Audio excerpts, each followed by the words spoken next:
وصلی علی رسولہ الکریم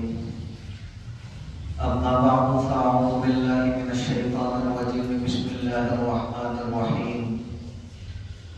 ومن احسن قولا ممن دعا الی اللہ وعمل صالحا وقال اننی من المسلمین وقال النبی صلی اللہ علیہ وسلم من احدث فی امرنا هذا ما ليس منه فهو رد او كما قال رسول اللہ صلی اللہ علیہ وسلم۔ میرے محترم بزرگوں، بھائیوں اور دوستوں، یہ رجب کا مہینہ چل رہا ہے اور اس ماہ مبارک کے بارے میں لوگوں کے درمیان طرح طرح کی غلط فہمیاں پھیلی ہوئی ہیں جن کی حقیقت سے آگاہ کرنا میں مناسب سمجھتا ہوں۔ اس لیے آج میں اسی عنوان سے متعلق اپنے اکابر سے سیکھی گئی کچھ باتیں آپ کی خدمت میں رکھوں گا۔ بس آپ اللہ رب العزت سے دعا فرما دیں کہ صحیح صحیح باتیں میری زبان سے کہلوا دیں اور ہم سبھی کے لیے ان باتوں کو کارآمد اور نفع بخش بنا دیں۔ دیکھیں، اس پورے رجب کے مہینے کے بارے میں جو بات سرکار دو عالم صلی اللہ علیہ وسلم کی سنت سے ثابت ہے وہ صرف یہ کہ نبی اکرم صلی اللہ علیہ وسلم جب رجب کا چاند دیکھتے تو یہ دعا مانگا کرتے، اللہم بارک لنا فی رجب، اے اللہ آپ ہمارے لیے رجب کے مہینے میں برکت رکھ دیجیے، وشعبان اور شعبان کے مہینے میں بھی برکت رکھ دیجیے، وبلغنا رمضان اور ہم کو ماہ رمضان المبارک تک پہنچا دیجیے۔ گویا یہ کہہ لیجیے کہ پہلے سے رمضان المبارک کی آمد کا ایک شوق ہوتا تھا، ایک لگن ہوتی تھی، ایک تڑپ ہوتی تھی۔ اسی لیے نبی اکرم صلی اللہ علیہ وسلم یہ دعا مانگ رہے ہیں کہ ہماری عمر اتنی کر دیجئے کہ ہم اپنی زندگی میں ماہ رمضان المبارک کو پائیں۔ یہ دعا میرے پیارے بھائیوں نبی اکرم صلی اللہ علیہ وسلم سے ثابت ہے، اس لیے اس دعا کا مانگنا سنت ہے۔ اگر کسی بھائی نے شروع رجب میں یہ دعا نہ کی ہو تو وہ اب کر دے۔ آپ سب کے سب میرے ساتھ کہہ لیجئے، اللہم بارک لنا فی رجب وشعبان وبلغنا رمضان، اے اللہ آپ ہمارے لیے رجب کے مہینے میں برکت رکھ دیجیے اور شعبان کے مہینے میں بھی برکت رکھ دیجئے اور ہمیں ماہ رمضان المبارک تک پہنچا دیجیے۔ دیکھیں، اس کے علاوہ اور جو چیزیں لوگوں کے درمیان مشہور ہو گئی ہیں ان کی میرے پیارے بھائیوں شریعت کے اندر کوئی اصل و بنیاد نہیں۔ مثال کے طور پر آپ دیکھیں کہ 27 رجب کی رات کے بارے میں لوگوں کے درمیان یہ مشہور ہو گیا کہ یہی رات معراج کی رات ہے، یہی وہ مبارک رات ہے جس میں نبی اکرم صلی اللہ علیہ وسلم معراج پر تشریف لے گئے، اور اس رات کو بھی اسی طرح گزارنا چاہیے جس طرح شب قدر کو گزارا جاتا ہے، اور جو فضیلت شب قدر کی ہے کم و بیش وہی فضیلت اس شب معراج کی بھی سمجھی جاتی ہے۔ بلکہ موجودہ دور کے مایہ-ناز عالم دین حضرت مفتی تقی عثمانی دامت برکاتہ العالیہ تو یہاں تک فرماتے ہیں کہ میں نے ایک جگہ یہاں تک لکھا ہوا دیکھا کہ شب معراج کی فضیلت شب قدر سے بھی زیادہ ہے۔ اور پھر آپ دیکھیں اس رات کے اندر لوگوں نے نماز پڑھنے کے بھی خاص خاص طریقے مشہور کر دیے کہ اس رات کے اندر اتنی رکعتیں نماز پڑھی جائیں اور ہر رکعت میں فلا فلا صورتیں اتنی مرتبہ پڑھی جائیں۔ اللہ بہتر جانے کہ لوگوں کے درمیان کیا کیا تفصیلات مشہور ہو گئی۔ اچھی طرح سمجھ لیں شریعت کے اندر ان کی کوئی بھی اصل و بنیاد نہیں۔ دیکھیں سب سے پہلی بات تو یہ ہے کہ 27 رجب کی رات کے بارے میں یقینی طور سے یہ نہیں کہا جا سکتا کہ یہی رات معراج کی رات ہے۔ یہی وہ مبارک رات ہے جس میں سرکار دو عالم صلی اللہ علیہ وسلم معراج پر تشریف لے گئے، کیونکہ اس باب کے اندر مختلف روایات موجود ہیں۔ بعض روایات سے پتہ چلتا ہے کہ آپ صلی اللہ علیہ وسلم ربیع الاول کے مہینے میں تشریف لے گئے۔ بعض روایات سے پتہ چلتا ہے کہ ربیع الثانی کے مہینے میں تشریف لے گئے۔ بعض روایات کے اندر رجب کا ذکر آیا ہے۔ اسی طرح بعض روایات سے پتہ چلتا ہے کہ رمضان المبارک کے مہینے میں تشریف لے گئے۔ اسی طرح بعض روایات کے اندر ہے کہ شوال کے مہینے میں تشریف لے گئے۔ گویا یوں کہہ لیجیے کہ شب معراج کی تعین کے بارے میں علماء کرام کے 5 اقوال ہیں۔ اس لیے یقینی طور پر یہ نہیں کہا جا سکتا کہ کون سی رات صحیح معنوں میں معراج کی رات تھی جس میں پیارے حبیب نبی اکرم صلی اللہ علیہ وسلم معراج پر تشریف لے گئے۔ اس سے آپ میرے پیارے بھائیوں خود اندازہ لگا سکتے ہیں کہ اگر شب معراج بھی شب قدر کی طرح کوئی مخصوص رات ہوتی اور اس کے بارے میں بھی مخصوص احکام ہوتے جس طرح شب قدر کے بارے میں ہے، تو پھر یقیناً اس کی تاریخ اور اس کے مہینے کو محفوظ رکھنے کا اہتمام کیا جاتا۔ لیکن چونکہ اس کی تاریخ اور مہینے کو محفوظ رکھنے کا اہتمام نہیں کیا گیا،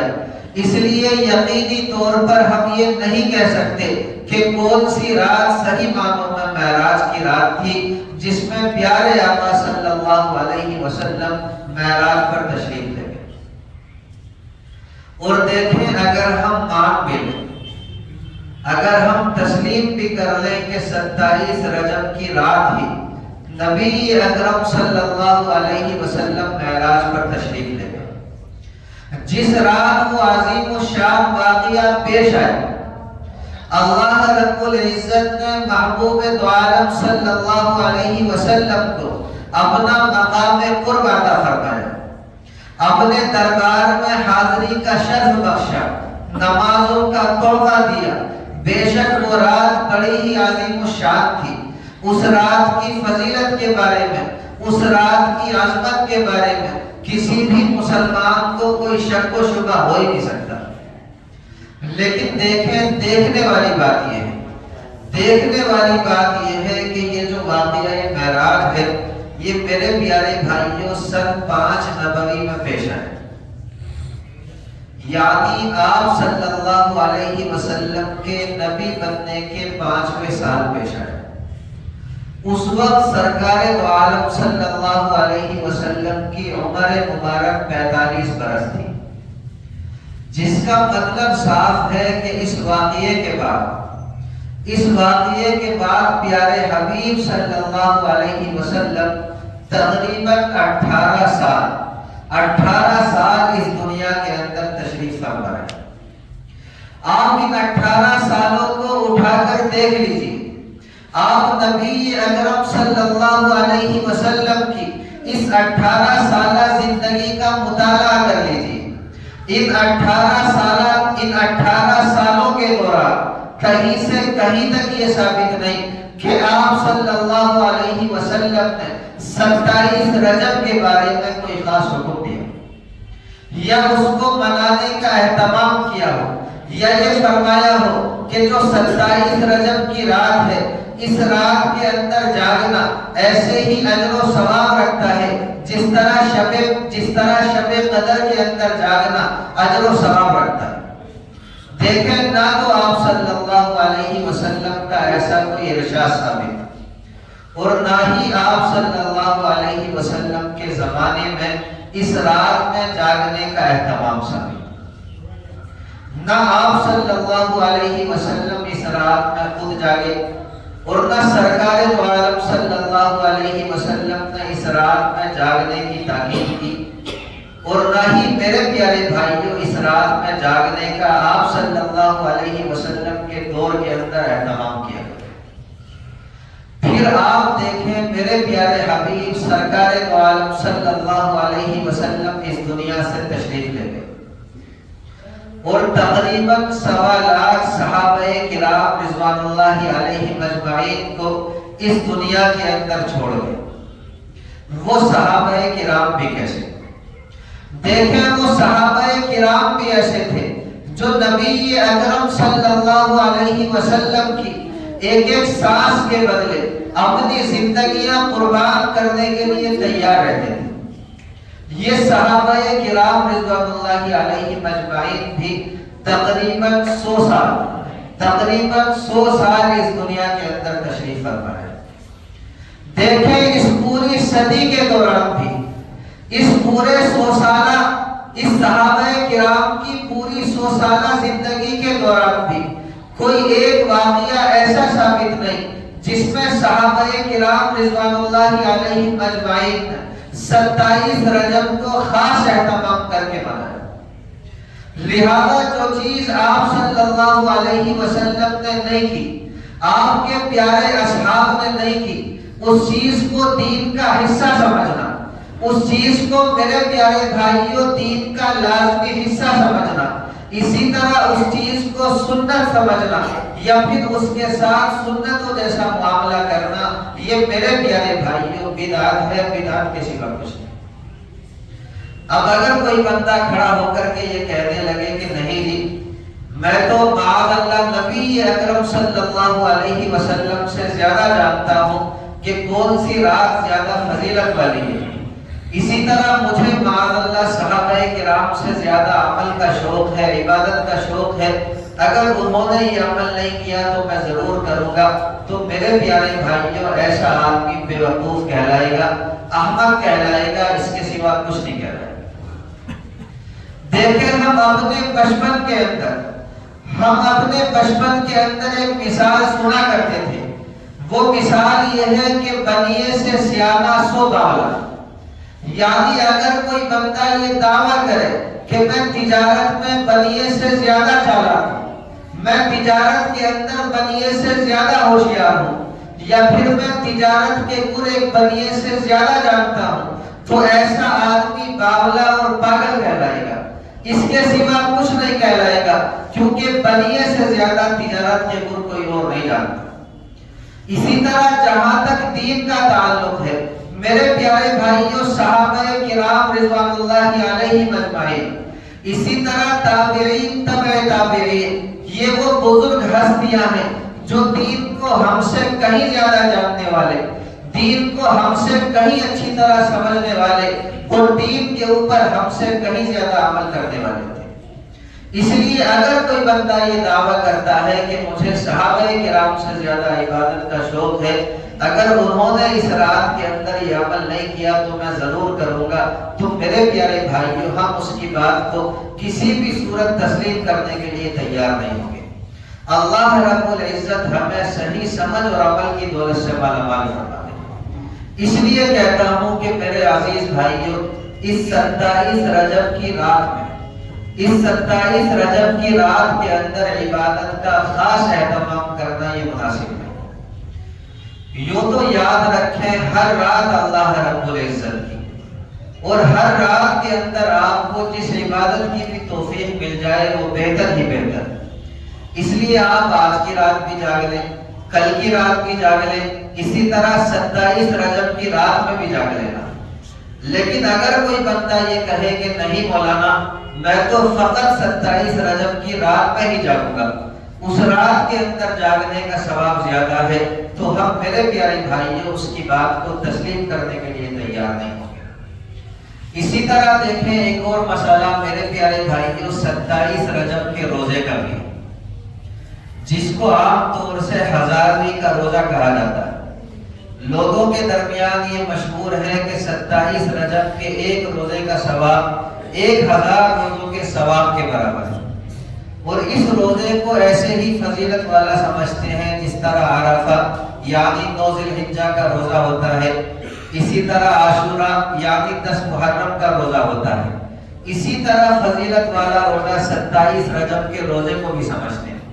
تو اچھی طرح سمجھ لیں میرے پیارے بھائیوں، اس سلسلے میں ایک یا دو ضعیف روایتیں ملتی تو ہیں، لیکن حقیقت میں صحیح سند کے ساتھ ایک بھی روایت ثابت نہیں۔ آپ توجہ کے ساتھ سنیں، حضرت مولانا شیخ عبدالحق محدث دہلوی علیہ الرحمہ، یہی ہماری اسلام کالونی کے اندر حضرت کا مزار ہے۔ ان کی ایک کتاب ہے ما ثبت بالسنہ، اس کتاب کے اندر انہوں نے یہ روایت نقل کی، اور مصنف ابن ابی شیبہ کے اندر یہ حدیث مبارکہ موجود ہے کہ ایک مرتبہ حضرت عمر فاروق رضی اللہ تعالی عنہ کے دور خلافت میں لوگ 27 رجب کا خاص اہتمام کے ساتھ روزہ رکھنے لگے۔ عمر فاروق رضی اللہ تعالی عنہ کو جب پتا چلا کہ بھائی 27 رجب کا خاص اہتمام کے ساتھ لوگ روزہ رکھ رہے ہیں، تو چونکہ عمر فاروق رضی اللہ تعالی عنہ کے یہاں دین سے ذرا سا بھی ادھر یا ادھر ہونا ممکن نہیں تھا، اس لیے عمر فاروق رضی اللہ تعالی عنہ فوراً نکل پڑے، اور آپ نے باقاعدہ ایک ایک آدمی کو پکڑا اور اس کو پکڑ کر کے یہ کہا کہ میرے سامنے کھانا کھا، اور میرے سامنے کھانا کھا کر کے اس بات کا ثبوت دو کہ تمہارا روزہ نہیں۔ یعنی باقاعدہ ایک ایک آدمی کو اہتمام کے ساتھ کھانا کھلایا تاکہ لوگ یہ نہ سمجھنے لگے، تاکہ لوگوں کو یہ نہ خیال ہو کہ 27 رجب کا روزہ زیادہ فضیلت والا ہے، بلکہ جس طرح عام دنوں کے اندر آپ نفلی روزہ رکھ سکتے ہیں، اسی طرح 27 رجب کا روزہ بھی رکھ سکتے ہیں۔ لیکن اگر کوئی ہمارا بھائی خاص 27 رجب کا اہتمام کے ساتھ روزہ رکھتا ہے تو میرے پیارے بھائیوں، ہم اس کی اس بات کو بھی تسلیم کرنے کے لیے تیار نہیں۔ اسی طرح دیکھیں میرے پیارے بھائیوں، ایک اور بات کہ شب معراج کی تو پھر بھی کچھ اصل ہے، کیونکہ اس رات کے اندر سرکار دو عالم صلی اللہ علیہ وسلم اتنے اعلیٰ مقام پر تشریف لے گئے۔ لیکن اس سے بھی آگے بڑھ کر آج کل ہمارے معاشرے کے اندر جو چیز فرض و واجب کے درجے میں پھیل گئی، میرے پیارے بھائیوں، اس بلا کا نام ہے کوڑے۔ کوڑے کیا، آپ تو یوں سمجھیں کہ کوڑے شریف ہو گئے کہ اگر کسی نے 22 رجب کو کوڑے نہیں کیے تو وہ مسلمان ہی نہیں، نماز پڑھے نہ پڑھے، روزے رکھے نہ رکھے، زکات دے نہ دے، حج ادا کرے نہ کرے، گناہوں سے بچے نہ بچے، لیکن کوڑے ضرور کرے۔ اور اگر کوئی بھائی نہ کرے یا کرنے والوں کو منع کر دے تو میرے پیارے بھائیوں، اس کے اوپر لعنت ملامت کی جاتی ہے۔ اللہ رب العزت بہتر جانے کہ یہ کوڑے کہاں سے نکل آئے۔ دیکھیں قرآن مقدس کے اندر ان کا کوئی ثبوت نہیں ملتا، اسی طرح احادیث مبارکہ کے اندر ان کا کوئی ثبوت نہیں ملتا، اسی طرح میرے پیارے بھائیوں تابعین، اسی طرح صحابہ کرام رضوان اللہ علیہم اجمعین کی زندگیاں اس طرح کی رسموں سے خالی نظر آتی ہیں۔ اسی طرح آپ تابعین تبع تابعین کی زندگیاں پڑھیں، بلکہ آگے بڑھ کر ہمارے جو یہ بزرگان دین علیہم الرحمہ ہیں، ان کی زندگیوں کا آپ مطالعہ کریں، ان تمام کی زندگیاں اس طرح کی رسموں سے خالی نظر آتی ہیں۔ لیکن آج کے اس دور کے اندر اس بات کو اتنا ضروری اور فرض و واجب سمجھا جانے لگا کہ اس دن گھر کے اندر کوئی اور دین کا کام ہو نہ ہو، لیکن کوڑے ضرور۔ وجہ اس کی یہ ہے میرے پیارے بھائیوں کہ ہماری جو قوم ہے یہ حقیقتاً لذتوں کی عادی ہوتی ہے، یہ لذتوں کی خوگر ہوتی ہے۔ ہوتا یہ ہے کہ حلوہ پک رہا ہے، پوریاں بن رہی ہیں، عورتوں کی آرچار ہے، ایک طرح سے میلہ سا لگا ہوا ہے، اور شیطان کو یہ بات بڑی اچھی لگتی ہے۔ اس لیے شیطان نے ہمیں یہ بات سکھا دی کہ بھائی اس دن نماز پڑھو نہ پڑھو، کوئی دین کا کام کرو نہ کرو، لیکن کوڑے ضرور کرو۔ اسی کو دیکھیں کسی کہنے والے نے کہا ہے کہ حقیقت روایات میں کھو گئی، حقیقت روایات میں کھو گئی اور یہ امت خرافات میں کھو گئی۔ حقیقت تو میرے پیارے بھائیوں قرآن مقدس کے اندر ہے، احادیث مبارکہ کے اندر ہے، لیکن آج ہم جاننے کی کوشش ہی نہیں کرتے کہ قرآن مقدس ہم سے کیا مطالبہ کر رہا ہے، احادیث مبارکہ ہم سے کیا مطالبہ کر رہی ہے۔ یا آپ اپنے اکابر کی زندگیاں پڑھیں، آپ کو پتہ چلے گا کہ ان کی زندگیاں ہم سے کس طرح کا مطالبہ کر رہی ہیں۔ اس لیے اللہ کے لیے آپ سبھی سے درخواست کرتا ہوں اور ہاتھ جوڑ کر کے درخواست کرتا ہوں، ویسے ہی ہماری جو یہ امت مسلمہ ہے اس وقت بہت طرح کے مسائل سے دوچار ہیں۔ روزانہ صبح اٹھتے ہوئے ہمیں یہ پتہ نہیں چلتا کہ آج کس طرح کی مصیبت کی خبر جو ہے وہ ہمیں سننے کے لیے مل جائے۔ طرح طرح کی دقتوں کا ہم لوگ روزانہ شکار ہو رہے ہیں۔ اس لیے اللہ کے لیے اس طرح کی رسموں سے خود بھی بچیں، اپنے گھر والوں کو بھی بچائیں، اپنے ملنے جلنے والوں کو بھی بچائیں، اور جو صحیح معنوں میں سنتوں کے کام ہیں ان کو اپنانے کی کوشش کریں۔ اور میں دعوے کے ساتھ کہہ سکتا ہوں کہ اگر صحیح معنوں میں سنت کے اوپر آپ عمل کریں گے تو دنیا کا کوئی بھی آدمی میرے پیارے بھائیوں آپ کے اوپر انگلیاں اٹھانے کے لیے تیار نہیں ہوگا۔ اللہ رب العزت مجھ سمیت ہر مومن کو کہنے سننے سے زیادہ عمل کی توفیق مرحمت فرمائے۔ وما علینا الا البلاغ۔ ہماری جنہوں نے سنت